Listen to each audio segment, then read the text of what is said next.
Well, now, the big lesson, apparently, we've had the left of the Liberal Party, the so-called bedwetters, screaming that the lesson is we've got to do more on climate change. The lesson of Wentworth is we've got to move more to the left. We've got to move more to the left. We've got to release everyone from Nauru. We've got to, I've got to put windmills all around Bondi Beach and Canberra. Complete insanity. The lesson from Wentworth, Liberals, dear Liberal Party out there, the lesson is the more you move to the left, the more likely you are to lose, which is what happened at Wentworth when you put up a candidate who would not attack climate change but played tootsies with the left on virtually every issue. That's why you lose. That's why Malcolm Turnbull nearly lost the last election. You play tootsies with the left, you will lose. But I'm delighted to say not every Liberal is convinced that the message from Wentworth is to move to the left. No, indeed, not every Liberal is, and I'm delighted to welcome back to Outsiders. She's a great outsider. She's been on the show several times before. We love her. Amanda Stoker. Senator Amanda Stoker, welcome to Outsiders. How are you going? Well, we're going very well. How are you going, and what's the lesson of Wentworth? Look, I'm going pretty well, but I think we've got to be very careful about understanding the result in Wentworth as meaning anything more than it should. What I mean by that is we really had in Malcolm Turnbull somebody who behaved in many ways like an independent. You know, he wasn't really somebody representing core Liberal Party values.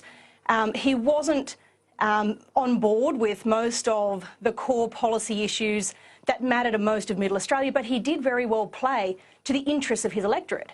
That's very much like what you can expect Kerryn Phelps to do in the role of an independent. So I think the lesson from here is not to lurch to a Phelps-like policy list of, embracing climate change and bringing everyone home from Nauru and giving more money to the ABC. The answer lies instead in focusing on what normal Middle Australia is concerned with. And those people don't have the luxury of virtue signalling on climate change and energy policy.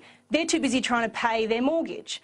They know the cost of fuel because they do a commute to work, usually from, an hour and a half or 2 hours from the outer suburbs. And that's something that people in Wentworth don't understand because they live within 10 k's of the office. It's a very different life for people in Wentworth than it is for most Australian voters, and we shouldn't forget that. I think you've hit on a key thing there, Amanda, which is, from Wentworth to the office is the cross-city tunnel in a few minutes into a nice car park in the city, nice lunches at Rockpool and so on, if you happen to have a job in Wentworth. Alternatively, you're down in Bondi living on the dole and probably loving sitting around in the anti-bad vibe circle with Prince Harry scaring away the demons. It is a weird electorate, no offence to the people from it, but to take lessons from that and apply them to the whole of mainstream Australia is absurd. Ross? Oh, yeah. I mean, I am a resident, it's one of the world's most beautiful places. Of course. It actually is an unusual electorate in that it has about the highest number of people living in high-density dwellings. And this was a point that actually Malcolm Turnbull, I think, made correctly, that the level of density is not necessarily related to the quality of life. Is that if you have a beautiful environment, if you have good access to services, and indeed what we find is that the people of Wentworth, when they go to choose how they go to work, they can either drive, they can take a blue government bus, they can take a ferry, or they can take a train. All of them. Or mix them up. Or mix them up. The only thing they don't have, like the rest of Australia, is a decent NBN service because the former local member completely made a hash of it. But however, I am loving Senator Amanda Stoker, who I think is regarded as a bit of a blue chip stock, as a rising star. I don't want to really put you at odds with your colleagues, but I do see, Trent Zimmerman, supposedly the campaign spokesperson for the Wentworth Dave Sharma campaign. He comes out and he says, oh, well, the lesson we need to learn is we need to have more aggressive climate change policies in the Federal Liberal Party. And yet we saw that the party with the most aggressive policies, the Greens, had a 6% fall in their primary vote. I mean, what is it with you? Why are you guys so enamoured with Paris and Kyoto and Brussels, and seemingly in the federal coalition unconcerned about the plight of pensioners wanting to pay power bills and states like South Australia who simply can't keep the lights on? Hey, look, I'm very concerned about all of those things. I don't think we can dismiss the fact that people who live in Wentworth, and, you know, good for them, they can afford to be post-materialist about climate change because they've already got all the benefits that cheap energy brought, all of the opportunities to sort of climb the wealth ladder. The way for us to, I think, win back the trust and enthusiasm of Australians is to try and extend that opportunity to as many Australians as is possible. And the way to do that is to focus on getting cheap and reliable energy, not virtue signalling to those who are well off. Can I ask you bluntly, Amanda, should we pull out of Paris? I would. Yes? That's a yes? You think we should? Yep. I agree with you totally. Do you think that it is sensible to be rushing around suddenly trying to change our policies on border protection, which have worked so well, by saying, oh, no, we've got to send everyone off Nauru and over to New Zealand, when we know full well that that's putting sugar on the table for the people smugglers? Do you think it's a good idea that we should be doing that in the wake of Wentworth? It's another example of the same problem. People in Wentworth can be enthusiastic about having open borders, but the reality is that all of these people who come to Australia don't set up home in Wentworth. They can't afford to. It's not them who bears the growing pains of these new people integrating into our country. That's not a judgment on them. It's just a reflection of the different realities that are being lived out in the different parts of Australia. Now, Amanda, you mentioned climate change and energy policies beforehand. Now, yesterday on the ABC, I don't know, I apologise if you haven't seen this, but the chief scientist, Alan Finkel, gave a lengthy interview, the essence of which, and I'm going to play us 3 separate grabs from it, but the essence of which I took out from it, that the energy policies that we have, the cutting emissions in electricity, that has been successful, but that's only a tiny part of the story. The real story, the big cuts, are yet to come in agriculture and in transport. And he repeats this several times, that really the main game on climate change is agriculture and transport. 2 things that are obviously critical to Queenslanders. You're a senator for Queensland. That's right. We'll just have a quick listen to Alan Finkel as he explains that electricity and energy, that's the small part of it. The big deal is agriculture and transport. Have a listen. The real problems that we face are in transport, in what's called direct combustion, heating our houses and our hot water and cooking, and in agriculture. That's the whole of economy that was referred to in the Finkel Review in recommendation 3.1, which was to develop a whole of economy emissions reduction plan by the end of 2020, and that is still on track.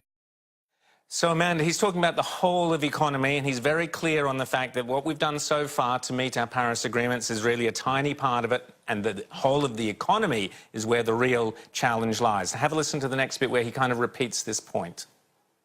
I'm concerned that in sectors such as transport and agriculture and direct combustion, if we don't do things differently, they're going to stay relatively high compared to where we need to be by 2030. So, Amanda, the question is, he's the guy who told us that it didn't matter what Australia did, it would make no difference whatsoever to global emissions. He's now telling us that transport, heating people's homes, that affects the elderly, agriculture, these are the areas where now the real game begins on making these people and those jobs reduce their emissions. What do you make of that? Follow that advice. It's the fast route to getting Queenslanders to be destitute, so I'm pretty unenthusiastic about it. But in circumstances where his earlier advice is that even if we implemented the plan in full, we wouldn't be making a difference to more than 1% of the world's emissions, it's actually less than that, there's no appreciable impact. Why on earth would we do this to ourselves? It makes no sense.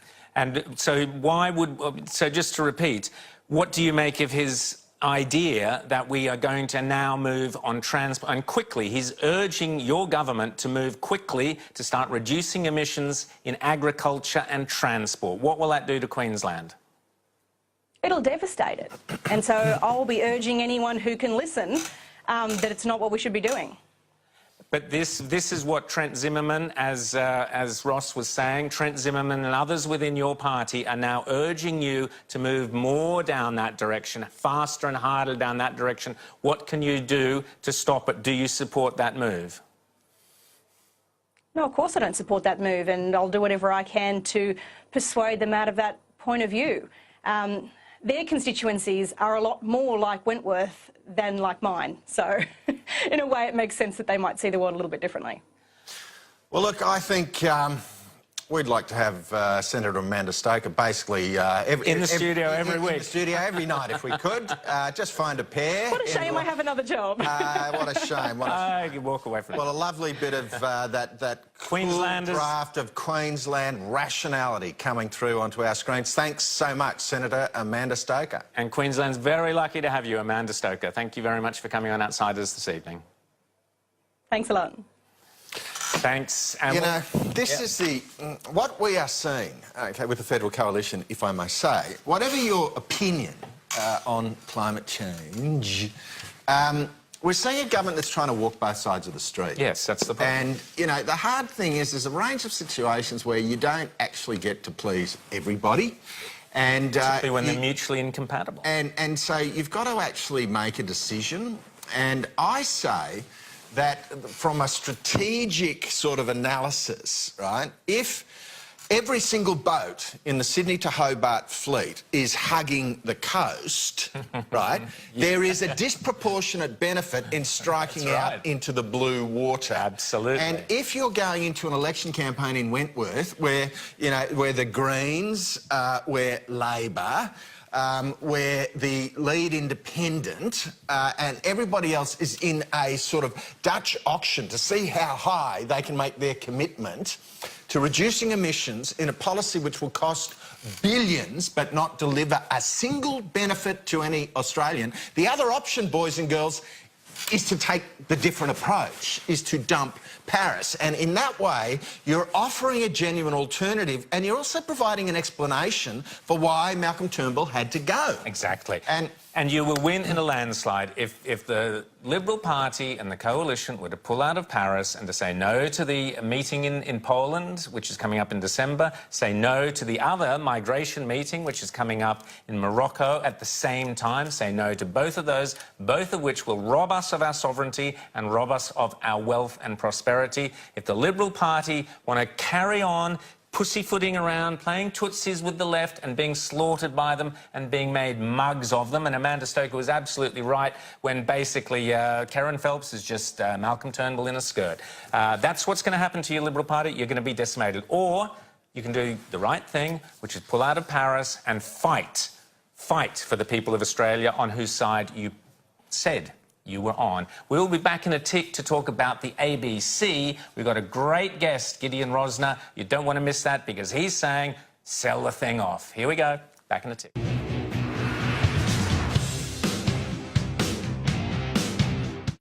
This Remembrance Day, commemorate the 100th anniversary of the end of World War I and